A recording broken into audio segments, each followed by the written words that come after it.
What if investing just 100 a day could help you build wealth over time? That's exactly what SIP can do.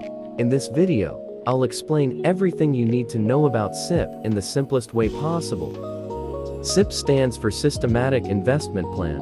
Instead of investing a large amount at once, you invest a fixed amount regularly weekly or monthly into a mutual fund. SIP helps you build financial discipline. It also reduces the impact of market ups and downs because you invest consistently over time.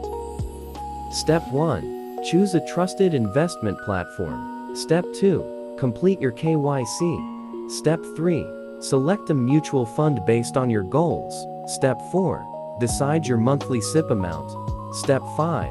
Set up automatic payments and stay invested.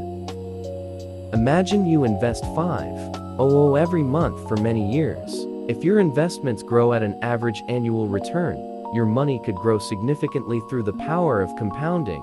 Actual returns are never guaranteed and depend on market performance.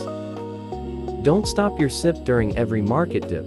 Avoid choosing funds only because they're popular, and always invest according to your financial goals and risk tolerance. SIP offers disciplined investing, P-cost averaging, the power of compounding, and flexibility. It's one of the simplest ways to build wealth gradually. SIP is a long-term investment strategy, not a get-rich-quick scheme. Learn before you invest, stay consistent, and review your investments regularly. If you found this video helpful, like, subscribe, and share it with someone who wants to start investing.